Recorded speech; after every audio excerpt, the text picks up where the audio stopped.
देखिए, आप अक्सर मुझसे ये सवाल पूछते हैं रिहाई कब होगी।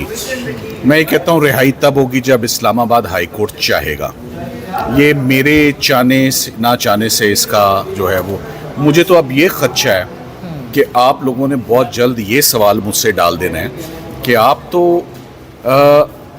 ईद उल अज़हा की वो बात अब जो है न होती भी जो है वो नज़र आ रही है, क्योंकि 25 रमज़ान बार बार आप कहते थे ना, बहुत से तो लोग। बात ये है कि हर वो केस जिसमें इमरान खान साहब की ज़मानत खारिज हो रही है या उनकी अपील है, एक ही चीज़ है जो कॉमन है, जो दिखने में आ रही है। जज साहिबान बैठे हुए सुनने के लिए, इमरान खान साहब की लीगल टीम मौजूद है आर्ग्यू करने के लिए, मगर मैदान में सरकार नहीं है। सरकार हर केस से भागती भी नज़र आ रही है, सरकार हर केस लंबा करते हुए नज़र आ रही है। अब आज ही की आप अलकादिर की हेयरिंग देख लें कि अलकादिर में ट्रायल जज तो नीचे बड़ी तेज़ी से एक दफ़ा फिर अब वो राना साहब जो हैं अकाउंटेबिलिटी कोर्ट के जज, उन्होंने तो अपनी कार्रवाई हमारी लीगल टीम को वहाँ पर अंदर रख के जो है, जबकि उनकी यहाँ पर ज़रूरत थी इस्लामाबाद हाई कोर्ट में आके मुआवनत करते। बड़ा टेक्निकल केस होता है, नैब का मुकम्मल टीम चाहिए होती है, ये एक फ़ाइल और एक वकील का केस नहीं होता, बड़ा रिकॉर्ड है इसमें। सो टीम तो वहाँ पर मौजूद थी, जबकि यहाँ पर सरकार और नैब की जानिब से जो वकील साहब हैं वो पिछली पेशी पर भी नहीं तशरीफ़ लाए, वो आज भी लाहौर हाई कोर्ट मसरूफ़ थे, वो आज भी नहीं आए। तो आज फिर केस अल्तवा का शिकार हुआ है, सरकार के दलाइल मुकम्मल ना हो, मुकम्मल नहीं अब शुरू ही नहीं किए, तो मुकम्मल तो बाद में होंगे ना। सो अब केस मंडे को एडजर्न हो गया अलकादिर का। सो अलकादिर का केस लंबी डेट है जी। हम कुछ चीज़ें मेरे बस में हैं, कुछ चीज़ें मैं रिक्वेस्ट कर सकता हूँ, मैंने की है, वो रिक्वेस्ट मानना ना मानना जजेस का काम है। सो केस एडजर्न हो गया मंडे के लिए।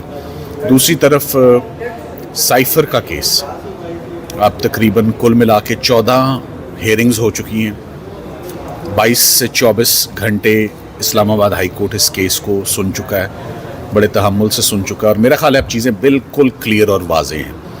सरकार ने शुरू में कहा था 3 दिन चाहिए होंगे हमें अपना केस आर्ग्यू करने के लिए, वो 3 दिन भी बहुत ज़्यादा थे, वो 3 दिन भी ख़त्म हो गए, कल चौथा दिन होगा साइफर केस में। और अब ये केस बहुत बुरे तरीके से लंबा और ड्रैग हो गया, इससे ज़्यादा अब इसके चलने का कोई जवाज़ नहीं बनता। तो साइफर केस में भी हम उम्मीद करेंगे कि ऑनरेबल जजेस इसमें कल कोई फ़ैसला फरमाएंगे और शाह साहब अपने arguments on behalf of FIA on behalf of सरकार ख़त्म करेंगे। मैं साइफर के मुतल्लिक़ अक्सर ये सोचता हूँ कि शायद ये पाकिस्तान की हिस्ट्री का सबसे महंगा और सबसे एक्सपेंसिव ट्रायल और अपील हो। आप ये देख लें कि इस्लामाबाद हाई कोर्ट ने साइफर की अपील जैसे मैंने कहा 13 दिन सुन ली, और इस्लामाबाद हाई कोर्ट ने साइफर की ज़मानत भी तकरीबन 1.5 महीना सुनी। तो 2-2.5 महीने की समाअत साइफर में सिर्फ हाई कोर्ट में हुई है। ये एक्सपेंडिचर है, ये एक्सपेंस है, ये आम लोगों का केस नहीं अगर सुना जाता और ये केस सुना जाता है। नीचे ये इतना कॉस्टली ट्रायल हुआ है। कैसे कॉस्टली हुआ है? गवाह फॉरेन ऑफिस के हैं, बार बार उनको बाहर के मुल्क से बुलाया जाता है।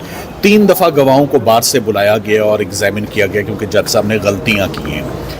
तो जेल में तमाम केसेस को रोक कर, तमाम मूवमेंट को रोक कर, तमाम लोगों की मुलाकातें रोक के, heavy expenditure on security arrangements, Bushra Bibi को किसी और जेल में रखा हुआ है, शाह महमूद कुरैशी साहब उधर हैं। सो इतना एक्सपेंडिचर, उधर एयर कंडीशनर्स इंस्टॉल हुए हैं, किस लिए? कि हर वो केस पहले बनता है और कुछ दिनों के बाद वो एक्सपोज हो जाता है इस्लामाबाद हाई कोर्ट में, वो जैसे ही आता है या सुप्रीम कोर्ट आता है। तो प्रैक्टिस यही देखी है कि जैसे तैसे भी हो, नीचे एक कन्विक्शन आ जाती है, फिर कुछ देर लगेगी, 2-3 महीने लगेंगे उसका खुल के एक्सपोज होना हाई कोर्ट में आते आते, तब तक टाइम भी हो जाएगा। तो इमरान खान साहब के केसेस में अगर आप मुझसे पूछें कि क्या वो इंटेलेक्चुअली चैलेंजिंग केसेस हैं, तो the answer is absolutely not. कोई एक केस भी इंगेजिंग नहीं है, कोई एक केस भी करने का मज़ा नहीं आ रहा, क्योंकि किसी एक केस में भी फौजदारी की क्या, सिविल के दीवानी के वकील का भी वो काम नहीं है, क्योंकि उसमें क्रिमिनैलिटी नहीं है। उसमें क्रिमिनैलिटी तो बात की बात है, रॉन्ग डूइंग ही नहीं है। सो पॉलिटिकल विक्टिमाइजेशन है, चल रही है काफ़ी अरसे से, अब 2 साल तकरीबन होने को आ गए हैं, मगर अभी तक यही देख रहे हैं कि सींग फंसे में थकावट किसी एंड पर भी नहीं हो रही है। اور کیسز چل رہے ہیں. امید کرتے ہیں کہ اسلام آباد ہائی کورٹ کسی حد تک جو ہے وہ اسی ہفتے سائفر میں ایٹ لیسٹ کوئی فیصلہ دے گی. سلمان صفدر صاحب آپ نے ابھی کہا کہ یہ پولیٹیکل وکٹمائزیشن ہے, تو خان صاحب تو ڈٹے ہوئے ہیں اپنے بیانیے پر, دوسری طرف سے بھی کوئی لچک کا مظاہرہ نہیں کیا جا رہا, تو پھر کیا ہوگا اس پہ؟ یہ میں نے کہہ دیا اور آپ نے سن لیا, مگر یہ کورٹ آف لاء کے لیے یہ ریلیونٹ بات ہے.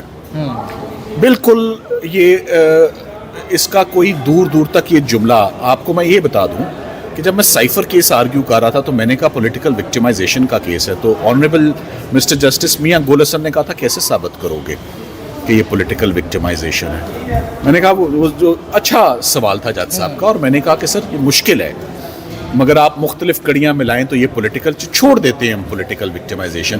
میں تو یہ کہہ رہا ہوں کہ جیسے ایک عام انسان کا کیس سنا جاتا ہے, آپ عمران خان کے کیسز کو ویسے سنیں, خان صاحب کے کیسز بالکل ویسے نہیں سنے جا رہے جیسے عام انسان کا کیس. نیچے جلد بازی, بیونڈ کورٹ آورز, زیادتی, فیئر ٹرائل کو کمپرومائز کرتے ہوئے, اور ایپلیٹ کورٹ میں صرف ڈیلے ہے, سرکار میدان چھوڑ کے بھاگ جاتی ہے. تو سلمان صفدر صاحب, خان صاحب سے آپ کی بار بار ملاقاتیں بھی ہوتی رہی ہیں اس دوران, تو خان صاحب کو بھی بتایا ہے کہ خان صاحب آپ بھی کچھ کریں گے, کیونکہ وکلا تو ظاہر سی بات ہے آپ لوگ کر رہے ہیں, فائٹ کر رہے ہیں. یہ کہ یہ میرا کہنا نہیں بنتا, یہ ان کا پریروگیٹو ہے, یہ ان کا ڈیسیجن ہے. میرا ایز پروفیشنل کلائنٹ اور لائر کے درمیان گفتگو ہوتی ہے. میری ڈیوٹی ہوتی ہے کہ میں اپنے کیس پر بریف کروں اور کیس پر اسسٹنس, ان کو پولیٹیکل سائٹ پر ایڈوائز کرنے کے لیے بہت بڑی اور تجربے کار ٹیم موجود ہے جو کہ ان کو مشورے دیتی ہے. سو میرا خیال ہے کہ میں صرف اپنے آپ کو کنفائن کیسز کی حد تک ہی کروں اور کیسز پر ہی ان کی. لاسٹلی بتائیے, آپ نے کہا کہ یہ بہت زیادہ ایکسپینسو کیس رہا ہے اب تک, تو کیا اس کو ہم پاکستان کی تاریخ کا ایکسپینسو ترین کیس کہہ سکتے ہیں؟ کوئی میکنزم نہیں ہے کوانٹیفائی کرنے کا. اچھا سوال ہے آپ کا. برطانیہ میں جو سامنے کلرک بیٹھا ہوتا ہے, ایک کراؤن کورٹ کا کلرک, کوئی بھی شہری آگے بڑھ کے اس سے پوچھ سکتا ہے, یہ اس کا رائٹ ہے کہ آج دن تک عوام کا کتنا پیسہ خرچ ہوا ہے اس کیس کے اوپر. میں نے کئی دفعہ یہ سوال پوچھا برطانیہ میں جب میں پریکٹس کرتا تھا. آگے کلرک کے پاس ڈیلی اپ ڈیٹ کاسٹ ہوتی تھی, وہ آپ کو بتا دیتے تھے کہ کل تک اس کیس پہ اتنا ایکسپینڈیچر آیا ہے. تو اگر اس کیس کا کوئی ایکسپینس اور ایکسپینڈیچر مینٹین کر رہا ہے, یا انویسٹیگیٹو جرنلزم ہے, food for thought for you, آپ لوگ معلوم کریں کہ سائفر کے کیس کی لاگت کیا آئی ہے آج دن تک, اور اگر یہ ایکویٹل ہوتا ہے تو یہ کتنا بڑا سرکار کا وقت کا ضیاع, سورسز کا ضیاع, انٹرنیشنل امیج بہت اس کیس سے خراب ہوا ہے. ایک فورن منسٹر, سیزنڈ فورن منسٹر کی پروسیکیوشن ہے, ایک فارمر پرائم منسٹر کی پروسیکیوشن ہے. سو اوور آل یہ دس از انفارچونیٹ. تو آپ اس پہ ضرور معلوم کرنے کی کوشش کیجیے گا, جہاں سے جس کوارٹر سے بھی پتہ لگتا ہے اس کا ایکسپینڈیچر